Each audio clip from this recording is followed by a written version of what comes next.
Good morning.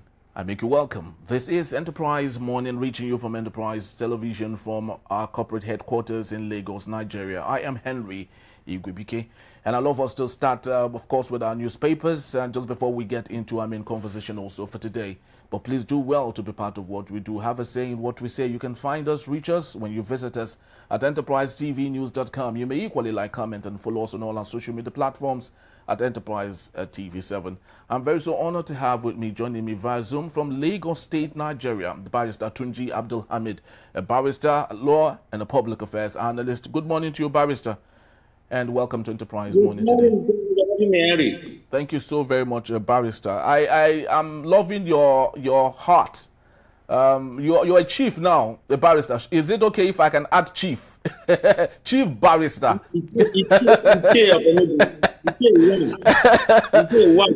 Very well, sir, barrister. All right, so let's kickstart today, interestingly, with the first daily on our desk. And this is coming from the Daily Trust newspaper. From the top strip, we have National Assembly okays 14 years jail term for sexual harassment in schools.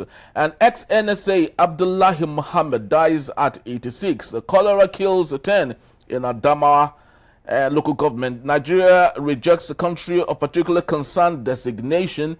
And the big story we have here is contractors protest at National Assembly for second day. Barrister, yesterday something funny happened. The whole House of Reps, representatives in the National Assembly, said they were going for 1 week of leave because of their security, because of the protest by contractors who rebuilt the National Assembly where they were seated, and they said that for their security they would go off for 1 week. When I was going through that story and I watched the video, I was thinking to myself, do you think it really makes sense if the National Assembly members, most of them are not even the contractors, that have people protesting on behalf of them? What's your take on this? It's my submission, but what's your take? Henry, I'm not sure they will be going on leave because of the people who are protesting. I'm not sure that is the case. And if that is the case, it's unfortunate. Yeah, because they had that going. They actually made that known, and it was accepted by everyone. They were going for 1 week. So because you said so because you see Natasha's video wherein he said she was going for 1 week. Probably they all have that intention of going for 1 week to rest. Probably that protest is a coincidence. But unfortunately, as a leader, even if you want to go and rest and there are agitations, you ought to step back and then address it before leaving. I'm not sure it's all of them that will attend to it. But the word I'm saying, in that that is the truth, is that look, that protest could bring in insecurity to them. That's unfortunate. How about Nigerians who have been going around with that security or this one? who have been facing all kinds of challenges. So we abandon our jobs and then and say because we are afraid that there is no protection for us. That's the situation. That's what the country you have. People in authority who are supposed to provide this security often see it as use it as even against themselves, knowing that they are even indicting themselves of not being able to do their job. For me, it's unfortunate, Henry. I won't say more than that. It's unfortunate that they are not ready to stand pressure. They are not ready to confront and then even address issues that have been brought before them, if your story is correct.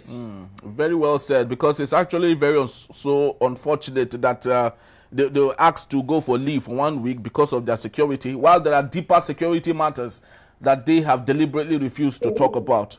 But let's... Yes. Let me ask this question. If they go on leave now because of this, are they going to prepare for that security to assist, or they just want to go and while away time and last somewhere? Well, they actually said, yes, Barrister, they actually said that, they actually said they were going for 1 week so as to allow the executive to settle the contractors before they now come back. Oh, they want this executive. Are they not supposed to even put pressure on the executive to be able to do it? And you know when they are working, that the executive will be able to say, look, okay, or they will be able to put pressure on the executive to be able to do it. It's unfortunate that people we have in authority don't even know their job. They don't know what it takes to be a leader. Some of them, or anyway, in any way, some of them just by chance, because of the nature of the country that we are, because of the level of our operation in Nigeria, we are in, once we have godfather or godmother, you can get to anywhere, even if you're not qualified, even if you don't have the intelligence required, you can be there. And that's what we are seeing today. Majority of them are not even prepared for that. They just use their opportunity, either because his father is a former this or that, or the mother is this and that, or his father is a ally of a particular person in power. These are the reasons why. These are how some of them get into that office, and that is unfortunate. And that's what you see when leaders who are supposed to address issues are running away from the issues.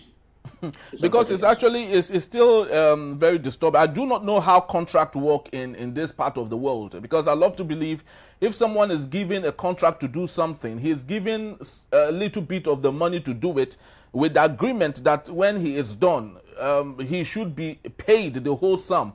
But a situation where the National Assembly was redone or remade, and no one is paying the contractors, it's actually very disturbing, which shows that they are saying that, look, we are not the one that pays. It is the executive that will pay. So go and put pressure on the executive, not us. But if they are not even going there and they are coming to you, you are their representative.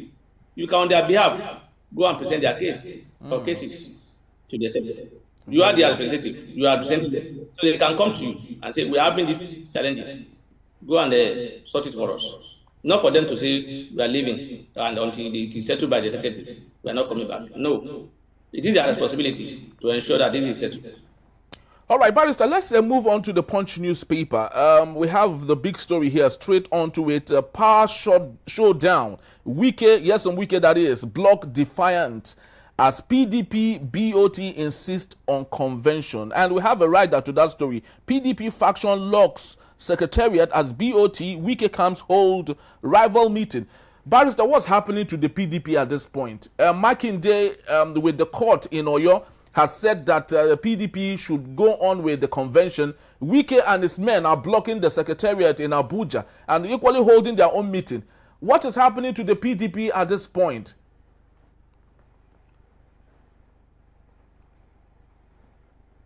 Barrister, are you there? I think we lost.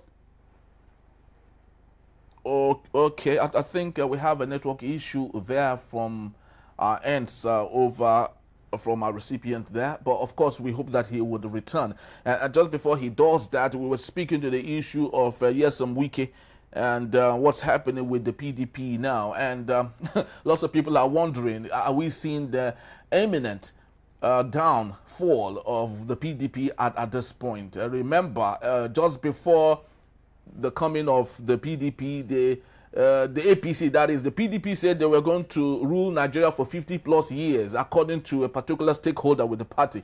But I do not know what's happening with the PDP now. I'd love to believe Barrister is back. Barrister, are you there with us? I can't see you, but I'm with you now. Okay. Nigerian happened to... Yes, Nigeria happened to our network. Can you see me now? These people called, what's it called? IK, whatever. They briefly took light and they brought it back. Oh, anyway. Okay, all right, beautiful. Awesome. So, can we write on? Okay, beautiful, fine. I can see you now. So, Barrister, I was speaking to the issue of PDP. Did you get my question, or should I repeat it?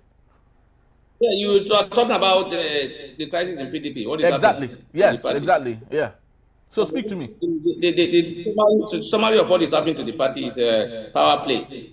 The soul of the party is what is at stake. The control of the leadership of the party, who wants to take over, who want to be in charge, is what is causing the hula balloon that you are seeing today. Everybody wants to. The Makinde, governor of Oyo State, and his ex-wife friend or political ally, Mr. Nyesom Wike, are fighting to hold the the party to themselves. I want to be in charge, you want to be in charge. That is the game they are playing. The Makinde is seeing that, look, the way parties is going, there's no leadership. He wants to take over leadership of the party. The wicked, look, we're not being carried along. We all own the party together. Even if you want to do anything in the party, we must be aware. We must carry us along. We must take decisions together. And the right thing have not been done. So let's do the right thing. If we want to resettle the party, we can resettle the party, but we must do the right thing. We must do it in the right way. That is what is the issue now. That's how you see all the crises you are seeing. The soul of the party, the control of the party, the leadership of the party, who wants to be the owner, in quotes, of the party, is what is causing the crisis. It's about personal interest, not about the interest of the generality of Nigeria, not about the interest of the generality of members of the party. It's about personal interest, personal ambition. Everybody wants to take control so that they will use it for whatever they want to use it for. Yes, but Barrister, you agree with me that too many cooks spoil the broth, which means that when we have too many people jostling for the same position, it means that the party is in tatters. Do you see it that way? Because we can't have leaders all over the place. I didn't see it that way. There is no problem in people fighting for one position. After all, when you want to do presidential election now, it's not only one person who contest. There will be so many people that will contest for it. So if people are fighting over a particular position, what is causing the hula baloo is the fact that people are not ready to follow the laid down procedures and the rules. So there is nothing bad in 2, 3, 4 people jostling for a position. And that's why I laugh when people talk about parties who are not able to agree on consensus candidates. It's not compulsory that you must have a candidate that is consensus. It could be it just allow a level playing game for everybody to contest, and then you achieve your aim. What is the major issue now that we're having in PDP today now? What we are having in PDP today now has to do with the issue of some people complaining about being neglected, about the attempts to neglect them. What is it? In September 2027 or 2028, there are congresses everywhere in PDP states, or let me say Nigeria, because the PDP appears to be everywhere in the country. So they have state congresses. Unfortunately, 4 states congresses were suspended a day to. It was the chairman of the party, Damagun, gave a notice a day to that Congress, that the congresses from Akwa Ibom, Ebonyi, Imo, and Cross River, is it? Yeah, I think Anambra is there. I'm not too sure. Should be suspended at a further date.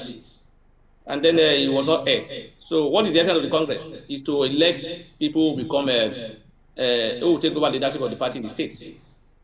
And they are not able to do that. So that means they don't have executives in those states. And they are saying, look, you cannot go ahead with the convention when we have not even done our own Congress. How do we participate in the convention? That is the point they are making, that look, you are trying to strategize us, you are trying to take us out of the system. Let's do our own Congress. Then you can fix a date for the, or even before this convention, this 16th of November, we can fix our own and do our own, and then we'll continue and join you. But those who are, it appears those Mawagu and Co. are not interested in allowing them to do that, because they believe that those people from those sides are supporting the Federal Minister Capital Territory, Abuja, and therefore whoever that comes from that place will not be loyal to them, will not align with their interests. So rather than allow them do their things and they do election at the whatever and get what you want to get, they want to shut them out. They went to court. Court the constitution says there must be Congress in all states. We have not done our own, and they want to go ahead with convention. This is against the law of the party. So therefore, stop them from going ahead with the convention, which the court accepted. And then thereafter, the other camp also went to Ibadan and obtained another order, ex parte, and they said to say, look, go ahead. Meanwhile, the one that obtained in Abuja was based on a argument of, in fact, the case went normal. The trial, everything, there was an argument for the party. So which means it's a judgment, the one in Abuja. The one in your state is by way of ex parte application. Ex parte means me and you and the judge alone. You that is looking for something. You are the other party who are asking something against them will not be there. It will so be which one between stands? you and the judge. If the judge, which one stands, barrister? Which do you think should be more respected? Is it the ex parte order or the one from Abuja? The answer cannot be yes or no in Nigeria. Nigeria, if you are talking about a system that works, there should not even be another case in Ibadan. So the issue of which one stands. My worry now is this: the party is going to a level where what happened in Plateau State, what happened in Zamfara State may likely happen. That's my worry. It's not about conducting the convention. It's not about not going ahead. You can go ahead with the convention. You can do it. Then what will be the consequences thereafter? There was Congress in Plateau State against the order of courts. And they went ahead and did their congresses. And those people elected, they nominated candidates. Those candidates won the election. All of them today have been taken out. Or the ground that the Congress have brought the executive who supervised their election at the primary was not properly done. And therefore there is no structure in the state, and therefore they cannot contest election. So that's the point I'm making. This is an issue that should be mutually settled. But I tell you, it's difficult. It's going to be difficult to settle it. You know why it's going to be difficult? Because it's not about interest of the people. It's not about the interest of the party. It's about ego. It's about interest of individuals. So and it's about people who are not sleeping, who are pretending to be sleeping. Can you wake them up? You cannot. You can't. So some people are bent. They have their plan, and no matter what you do, they will see bring another thing up that will scuttle whatever they want to do to achieve their own gain. So both of them, they are all fighting for their personal interest. It's not about the party. It's not about the members of the party. It's not about the interest of generality of Nigerians. It's not about the interest of the members of the party. I mean, the interest of individuals. But my fear, barrister, sorry to interject. My fear now is with all of these ego wrestling here and there, do you think the PDP would be ready for 2027? Or would we see another case of Tanzania or Cameroon where the ruling party will now take 99% of the vote because the opposition is not even ready? Because PDP is the only opposition we have. So what's your take? Do you think PDP will be ready? PDP is not the only opposition that we have. No, the biggest opposition we have. The biggest opposition we have.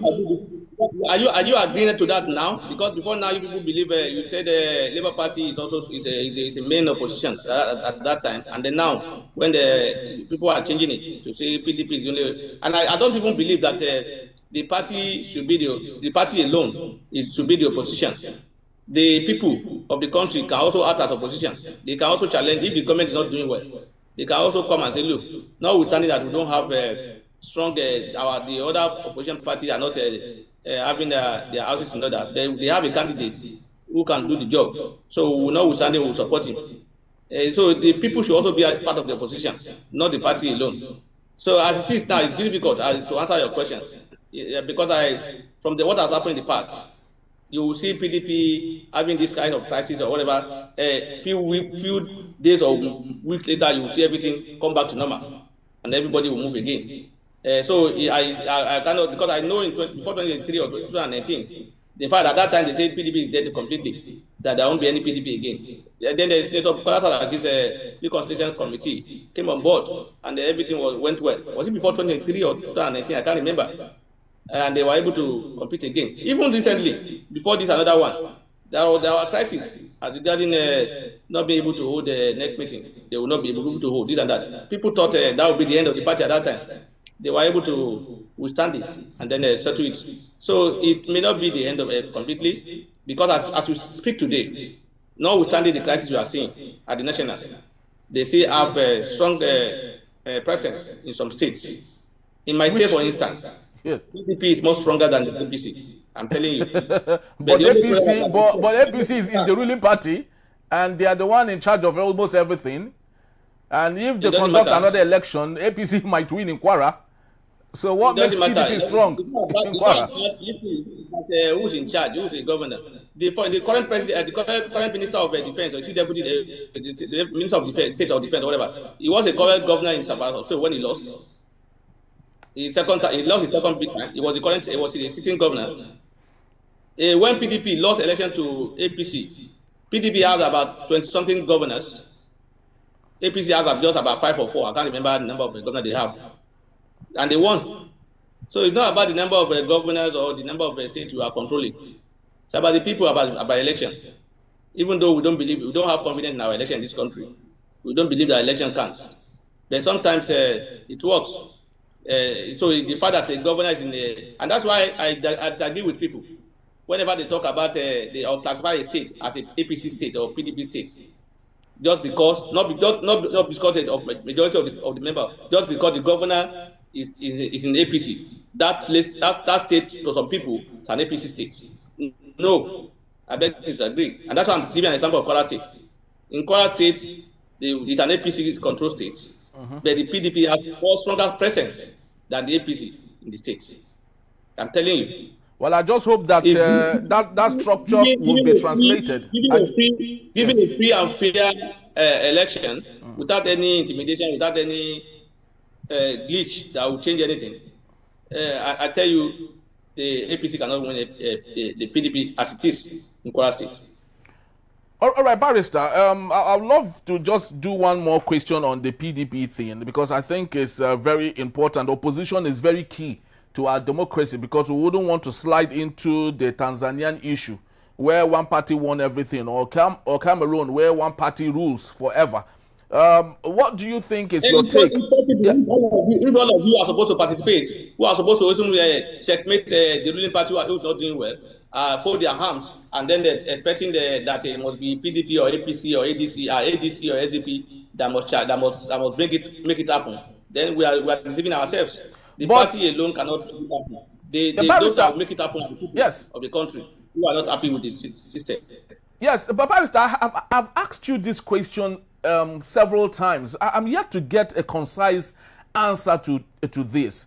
Yes, Wike works with the APC. His soul, body, and blood, everything around Nyesom Wike is with the APC. And remember when he was answering a question on national television on the genocide in Nigeria by America, he said that the money he is working for is this and this and this, which means that the whole of himself is with the APC. Why is he still present with the PDP? Why can't the BOT... this man is a virus to us.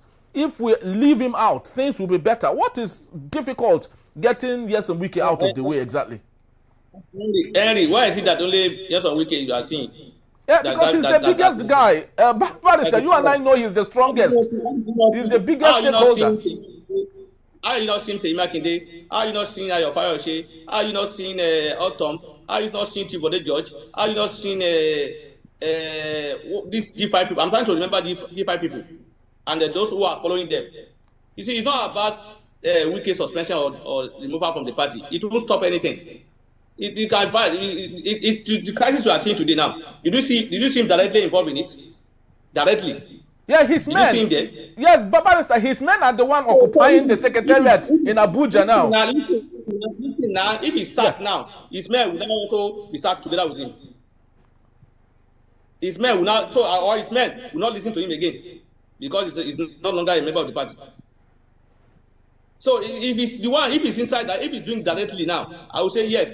Indirectly is using people who you see as members of the party, who are supposed to stand firm and say, look, we have the interest of the party, but the interest they have is the interest of the person, individual, where their bread will be buttered. So as long as we have people like that will follow people, whether they are inside or outside, they can control anything. They can control anything. So it's expulsion or suspension from the party may not change anything, because those who work for him will still work for him, even while outside the party. And the evil that's happening now, or the what they are doing now, they are able to achieve it because people within the party are doing it for him, are ready to do it for him. You did not see him directly inside this fight, even though everybody knows that he's the one behind the scene. So it's as if it's not. What are you talking about? There's so many. If you want to sack people who have done anti-party, you properly sack half of the majority of the stakeholder of the, or 80% of the majority stakeholder of the party. Even Damagun that is talking today now, Damagun worked with Wike in a few months ago. He was with Wike a few months ago. They were working together, even though not directly. There was an allegation of that effect. You remember the last crisis of this nature? It was Damagun and Anyang that are on the same page. They were suspending other people.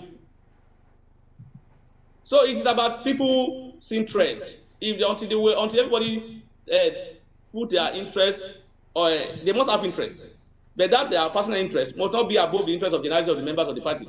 But what we are seeing is that we have a country. We are in a country where individuals are the party. Where individuals are the. Can you imagine? Look at the way and manner the suspension is coming up and down. Look at how they are suspending themselves.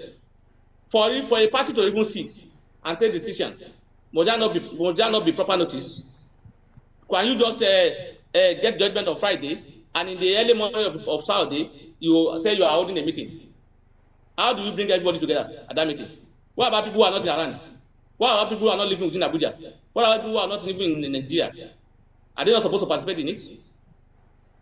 So you now took the decision and say you are suspending some people. And the people say PDP suspended. Was there any proper composition of the people that will make PDP at that time to suspend? Do they even have the NWC? Do they have power to suspend ordinary member of the party, talk less of member of NWC? See, Anyanwu and Go too. They also went back and said they are also suspending the Damagu portion of it, and they are appointing their acting chairman. Can 2-3 people appoint acting chairman for a party? Is that possible? Can 2-3 people suspend the chairman of the party and other members of the party, or the other executive member of the party? So everybody just doing what this popular musician did in sang in the song that he sang in Ibadan recently when they were doing coronation. Now madness, they take cure madness. That's what they are doing now. That's what they are doing. That's what they are doing. So it's not going to help the party. It's only helping their interests. They are not. If they are looking at the interest of the party, everybody will sit down and say, "Look, what is this madness we are doing? Let's come to one table and discuss this issue." But that will not be possible because some people believe that once what they are discussing is not in line with their own personal interests or what they want to happen, they will not accept. It must be what they want. And in a group, it's not done that way. In fact, you can be, if you are in a party and you have other member in the party, and 90% of the members are saying we are going to the bush. The 10% that remain cannot say by force they must come back. That's why in democracy they say in democracy majority have their way, while the minority have their say. But in our own case in the Nigerian democracy, minority will want to override the majority, and that's why you see during the era of Jonathan or so, you see 16 and 9 greater than 16. So you get the point. Yeah, very well, Barrister. See them when they want to elect a governor forum that time. Somebody got 9, somebody got 16, and they said the person that got 9 is a winner. So it can only happen in Nigeria.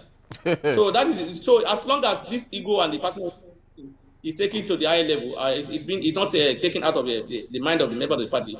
There's no way we can get it right. All right, Barrister. And going ahead with the has its consequences as well. The way things are now. Yes, exactly. Just like you rightly said, we wouldn't have a repeat of what happened in Plateau State, where everyone thought it was okay, and when they won, it was null and void. We just hope that things will get better. The mindset of politicians is that, particularly those who are our leaders, the mindset is that we'll find a way around it. We'll find a way around it. Don't worry, we'll move forward. When we get there, we'll cross it. We'll find a way around it. When we get to the bridge, we'll cross it. Very well, Barrister. I just hope that things will get better. The last time we saw real party politics was in the Third Republic, when MKO Abiola was there. It was real party politics. Since then, I don't think if we'll have any party politics any longer. It's more of that time you see member of party contributing money. Yes. This exactly. It's only individual who sponsor it. That must pay everything. And so if you have an individual is paying everything and you expect him not to control the party, This is the time when you see member of the party who expect that anybody that want to call himself leader must be bringing money. So once you are bringing money, you can come up and take over the leadership of the party.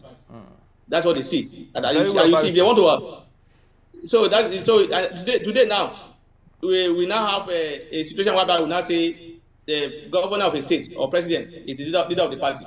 So whenever they go to a meeting, and the chairman of the party is at that meeting, it's not in control. It is not relevant. He has a leader. So that's what the problem is. There's no longer superior. There's no supremacy of the party again. It's supremacy of the interest of the individuals. Very well, Barrister. Very so well. All right, so we would leave it at this point, and just to let you know, people, that Barrister Tunji would be here on our main conversation. That is when we return. Government reinvigorates a security architecture to tackle terrorism, and that's coming from Alake. And that in a beat is still Enterprise Morning. Don't go anywhere. We'll be right back.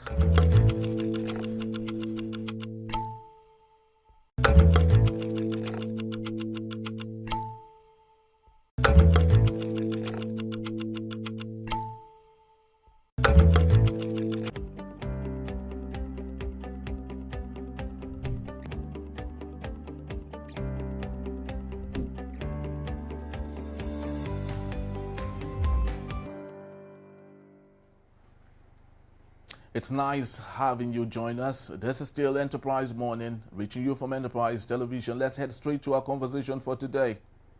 Minister of Solid Minerals and Development, Dele Alake, says President Bola Ahmed Tinubu's administration is taking bold and far-reaching steps to tackle terrorism through military action, socio-economic reforms, and regional diplomacy. Speaking at a news conference in Abuja, Alake said insecurity did not start under Tinubu, adding that recent changes in security leadership were aimed at injecting fresh energy into the fight. He noted that the government's well-planned strategies are already yielding results. Alake dismissed claims of religious persecution, saying most attacks are driven by economic or political motives. He urged the media to avoid false narrative and instead highlight the successes of Nigeria's armed forces in restoring peace. I still have Barrister Tunji Abdulhamid. Barrister, thank you so very much for hanging in. Thank you for having me. All right, beautiful. So, Barrister, let's get talking. The news, of course, it's been raging around Nigeria, Africa, and around the world with the threat by President Donald J. Trump on Nigeria because of the insecurity issue we have. Of course, the truth of the matter for us living in Nigeria is not just the genocide against a particular religious sect. It cuts across. You can see what's happening in Kwara. A whole community was taken away because of whatever reasons. I do not know what to call that. That is equally part of the genocide we're talking about against that particular community. But let's talk about a responsibility of government of the day. Do you think President Bola Ahmed Tinubu has given serious attention to security matters in Nigeria since the last time he took office? I doubt if that has happened. I doubt, because the way I see, the government is more concerned about making money. They are more concerned about the economy, and that's why you see them talk about policies that has to do with the economy all the time. The only step they've taken regarding security that I've seen is either change security issue or change that, or even amend the law to accommodate IGP. Apart from that, they do meeting all the time. Yes, the practical action, I've not been seeing what they have done except that. So they've not shown much concern regarding security. What they are not challenged as far as I'm concerned. They are very nonchalant regarding security. They took it for granted, and they are taking it for granted as it is. And why do you think so, Barrister? Why do you think they are taking it for granted, knowing that you can't have development? He is always saying we want to build $1 trillion economy. But we all know, educated people will tell you that you can't build a successful economy with insecurity. So why do you think they are very lackadaisical about ending insecurity matters in the country? It is only them that answer it. I can't I can't see their mind. I don't know. So the only thing that comes to my mind is that they are more concerned about retaining political office and doing a lot of propaganda. That's what they're trying to do. The thing that will give them a result in terms of election is what they are more concerned about. All right, I think we lost the barrister a bit here. Of course, we were speaking to the issue of insecurity in the country, and if really the government of the day is serious about ending insecurity, and if they are ready to make that happen. But we doubt a lot if really the government is doing as much as they hope to do, knowing their body language and all. Remember the Yelwata massacre that happened in Benue State? It took so much outcry by Nigerians for President Bola Ahmed Tinubu to go visit Benue, and when he eventually did, he refused to visit the main place where the massacre happened, which is the Yelwata community, citing that it rained so heavily and therefore he cannot make it. And that shows the sincerity of those in power, if really there is any form of sincerity and responsibility at this point. And the growing matter is, do you think the threat by President Donald Trump is good? Because everyone is running helter-skelter now. The president has assumed responsibility suddenly because the bigger brother, the United States, has spoken.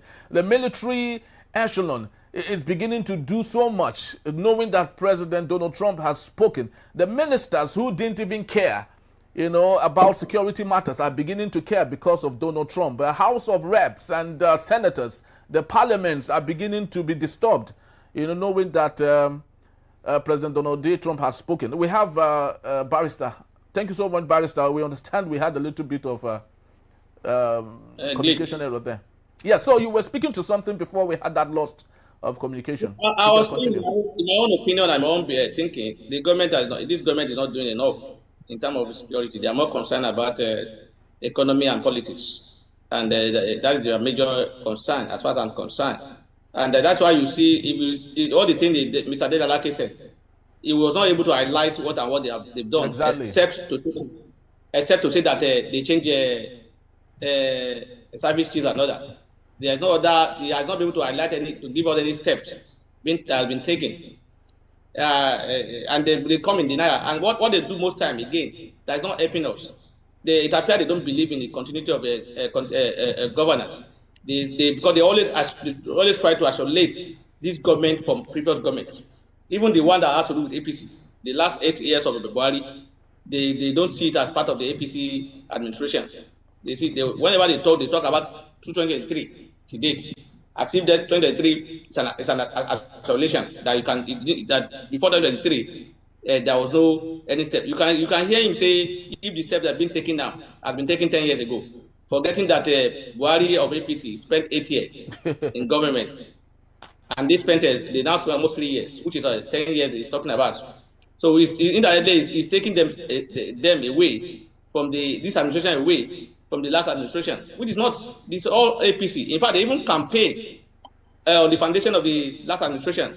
That was why the president said, "I will continue from where this president stopped because he has done well." So they are now saying. It is not them trying to isolate themselves from it. It is unfortunate. And that's why we're not getting it right. They should look at it as a continuity. And then they must do what is needed to be done. But sincerely speaking, I have not seen the practical step being taken by this government to fight insecurity. In fact, they are even taking steps that are more even negative to fighting insecurity in Nigeria. Like considering amnesty, considering scholarship and pardon the people who have been alleged to have committed, or you say the legalization of people who have said to have committed this terrorist attack. So is that? So I don't know. Except Mr. Dele Alake will give me a breakdown of the steps being taken. But I know they will come and say no, security is not something you'll be discussing publicly. All the steps we are taking cannot be that will be their excuse. That we open our security policy in public. But we must see practical steps. We must see action. How many have been captured? How many are now facing trial in court? How many are in custody? Just like Nnamdi Kanu has been there for 10 years. How many of the terrorists that have been captured? How many of them are the major terrorists, whatever? How many of them are facing trial? How many of them are in detention? What are the things that have been done? How many equipment have been bought? The security equipment have been bought since this government came into power. What have been done differently from what is on ground? Those are the questions I will be asking Mr. Dele Alake for me to know whether or not they are taking the proper steps. I thank God Mr. Trump has throw out a threat. Yes, because I wanted to ask on that. But I actually wanted to get into that lots of people might not agree the perspective by which he communicated that message, but the nucleus, just like what you said, that you are happy, you're grateful that President Donald J. Trump made that statement. Now everyone is beginning to rearrange themselves. I'm not happy completely with him. No, and yes, that is why I am in agreement with you. I'm in agreement with you that we Nigerians are not happy the perspective which he took in making that communication. But the most important thing is he had aroused something that had made everyone begin to run helter-skelter. So don't you think that's a good development? No, like I said, it is a positive development from his threats. The fact that he made that threat has woken up our government from slumber, and that's why you see them going from one place to another, trying to educate us now and trying to give us information regarding what they've been doing according to them. But we have not been seeing the results. That's the point I'm making. Even if I thought they have been doing anything, we are not seeing practical results. I agree with Mr. Trump to understand that there's an insecurity in Nigeria and people are being killed. But I disagree with Mr. Trump that the killing has to do with religion sentiments. Yes. That's the only I disagree with him. I also disagree with him that he can come into our country uninvited, without approval, and then do whatever he wants to do. That is not the way to go. We are a sovereign country. Yes, thank God he raised the issue for us. Thank God our government are running helter-skelter. They no longer sleep, keeping their eyes open again. They are looking for a way to assuage the international community. I believe you can see for almost 3 years we don't have an ambassador. Yes. With this threat now, they are considering appointing ambassador. So in other words, the statement has woken them up from their slumber, and they are trying to do something in that. So to that I see positive in that. But notwithstanding, they must do their. I know our government, once this issue of threat died down, and it appeared the US started to mellow down on their threats, you will see them go to sleep again. Nothing will happen again. Yes, very well said. It's very true, Barrister. They might go to sleep. They might go to sleep again. Yes. We must see results. It's not about just making statements. We want to see results. We want to see how they have done. By states, you can see them wipe up a community. Yes. You can see in Zamfara, in other states, so many states, people are being killed every day. So until that is reduced drastically, that's when I will believe that they are doing something. You cannot be saying you are taking steps and nothing is being achieved from the steps you are taking. Then you have not done anything special. The fact that you are making efforts, and that effort is not resulting in a positive result, people will not know that you are doing anything. That effort must bring results. Otherwise, you are not doing anything. Very well said, Barrister.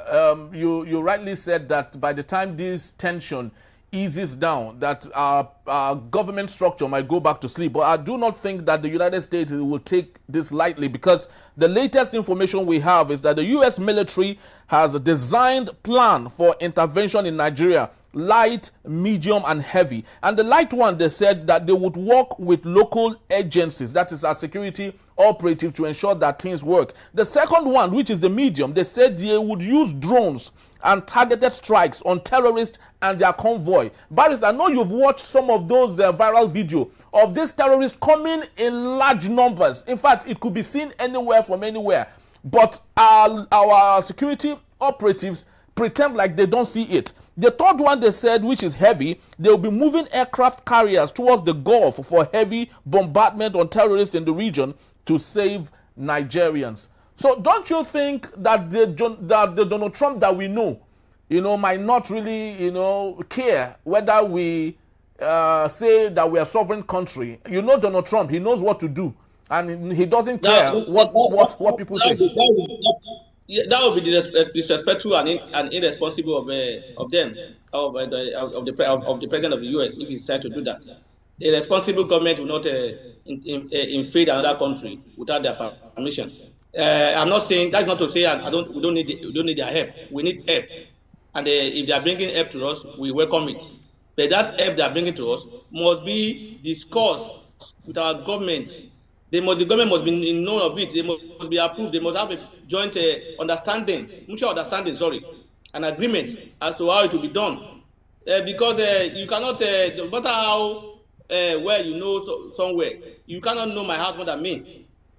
If you say, they say they will be using drone, the US is not Nigeria, or it's not like other, Nigeria is not US, where everything is well structured.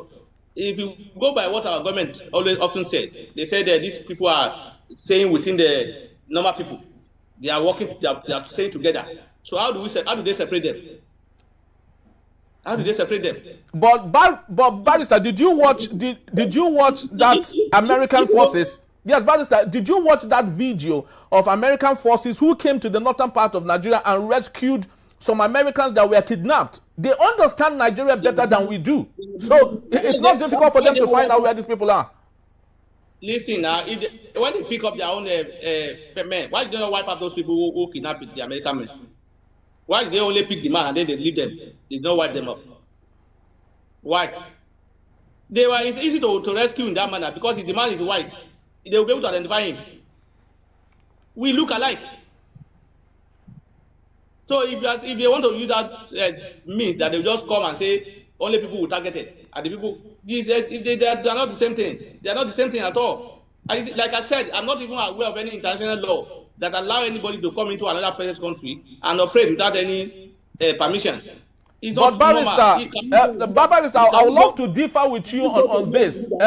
Yes, Barrister, I would love to differ with you on this. Remember the invasion of Gambia during Olusegun Obasanjo when they were having issues. He went there and reinstated the president there. All the time Nigeria was on a peace mission in different places. They invaded different countries to rescue them. Listen now, was it done unilaterally? Were the people not calling for him to come and the government of there are two different things. Don't you see? And the way we are saying, looking at it, some people will look at it that when you raise issues from what people are trying, they will see you as you are opposing it. No, we need help. There are procedures. Can I come to your house and say I want to help you discipline your child without telling you? Will you accept it? That I have the power to come into your house and then pick your child and discipline him without even you giving permission. I have my key. I know how to enter your house without you, and I will enter. Will you be happy? I wouldn't be happy, but the social welfare, that's their work. They can come and rescue any child that seems to be, abused by the parents. If they do it in normal way, will you not be happy? Yes, very well. If they carry you along, they are able to come and pick your child and then discipline it. Even though I know most Nigerians and most parents will not even want people, even their neighbors, we don't allow them to discipline their children. Talk less of a foreigner coming to say, while we are growing up, that used to be the case. But today, yes. People are complaining today who are saying let US come in without a permission. And they are the same people that will go to school and say the teacher beat their child give them one stroke of cane or something because they want to help them rescue the child from doing the wrong thing. It's not the same people. So I'm not saying the government is doing. The government has failed in its responsibility, but that is not a grant for foreigner to enter our house without our permission and do as he like. We are trending on the wrong side. And I will not support that. We need help. They can come for help. They can assist us. But they must not ignore our government and go ahead and say they are doing it on their own because they have the power. Like I said, how many people in Nigeria that is saying Trump is just not worry about anything. You just come. We will allow anybody to come to enter their house without giving him any key, to use his own personal key because he has the capacity to enter their house or houses and do whatever he wants to do there. How many people will accept that in Nigeria? That is the point we are making. That's the point I'm making. I'm not saying it's wrong for America to assist us. I'm not saying it's wrong for America to intervene and say you are not doing the right thing. Insecurity is there. We are not happy. Please do something about it. And if the people who are even the threat of economic sanction will not help Nigerians. So all four. The economic sanction, which one again, will not help us. Because the economic sanction, who will bear the consequences? The masses. These people in government, they have enough money to survive. If there's a sanction, who are the people that will suffer the consequence of the economic sanction? Majority of Nigerians, the masses. So, and that's why I'm saying, look, things must be done the right way, so that people who want to help will not even suffer more. Because it is the same America that will say, or the same that will say, look, you must do things in line with law, otherwise you'll be committing crime. If you are not doing things in line with law, what are you doing? Are you not with the law? Yes, Barrister, I would love to ask you, I do not know if you believe in karma, that is a retribution. In 2014, alongside President Bola Ahmed Tinubu and Muhammad Buhari and Mechi, they all went to the United States complaining of the same issue against Goodluck Ebele Jonathan. Of course, at that time, CPC was not labeled on Nigeria. But do you think this is karma, the law of retribution playing its part on President Bola Ahmed Tinubu, that right now, when he seems that everything is okay, what he has gone to sow for somebody is coming against him now? They saw it that time, long time ago. Yes. And now the thing is coming up. I see that what you sow, you reap. And that's what is happening now. They can't condemn it now. That is wrong for you to go. I see them condemn it, to say people who are going to report them are unpatriotic and this and that. They did the same thing. No, even beyond 2014, before then, they've been doing it. They've been writing letters. They've been writing letters to for US and UK assistance. Come and rescue us. This and that. So now people are doing it against them. They are saying that's illegal. See, the people who want to protest, they see that as unpatriotic for protest to protest. They see that as abnormal, and this is what they are doing while they were outside the government. They did it so well at that time that people were even praising them to know how to play opposition. And they were you can see this government anyway. I've been doing all the things they say they will not do, or they've been the thing they've opposed. The subsidy removal was opposed by them. They led the protests, and today they did the same thing, and they don't want people to protest. So it's like you say, I will agree with you that in that regard that apparently is karma, or what they sow. Yes. Has now grown to be affected.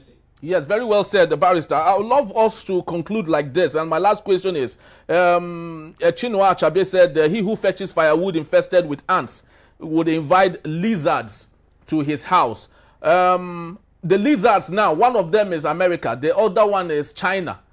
China is saying that the United States has no power to come and do anything. And we know the reason. They have invested about $1.8 billion on our solid minerals, harvesting our minerals like lithium, like lead, like so many other things. They know when America comes, it will disturb their business. They don't care about Nigeria. So do you think this fight that the United States is coming with and China is not in agreement with it, do you think we cost it ourselves? Because if we didn't bring home a wood or a firewood infested with ants, the lizards of China and America would not come. Do we blame ourselves, or do we blame our leaders for it? We blame our government, of course. They are the cause of it. They caused the embarrassment to us. They brought the shame to us. They brought all the things that if there's no opening in the wall, lizard will not enter. Definitely. They created the opening, and then the lizard were coming in. The both parties, whether US, whether China, they all have interest. Yes. US will not do anything without targeting interest. And you remember that China, major borrower. I think they were the one borrowing us more money now. Yes. So they need to protect their interests by supporting us. But I don't want the government to be deceived to say China is not supporting us. We want to show muscle. We don't have muscle. We cannot even fire Benin Republic. The way it is now. What we need to do, we'll do more. What we know how to do more is to make money. We don't know how to fight. We are not prepared. We did not prepare for it. There's no war. Do we have any war equipment that can even go as far as from here to without leaving our country, that we can get to Cameroon nearby there from Maiduguri? We don't have it. So if Chinese is deceiving us, we should not deceive ourselves. We should do diplomatic engagement. Engage US. Let them know what we are doing and how we are going to tackle it and what they are doing, and let them change their ways. Let's start seeing results. Let's start seeing that life and property of people are being protected, and we don't, and that life is not being lost anyhow in Nigeria again. So, but if you want to go by saying you want to also challenge and show that we are suffering a nation, we are not. We are only suffering in mouth. We are only suffering on paper. We don't have the capacity to battle anybody. We don't have the facility to. US can stay in US and do and where our nearby country, whatever, and target wherever they want to target. Can we target anywhere?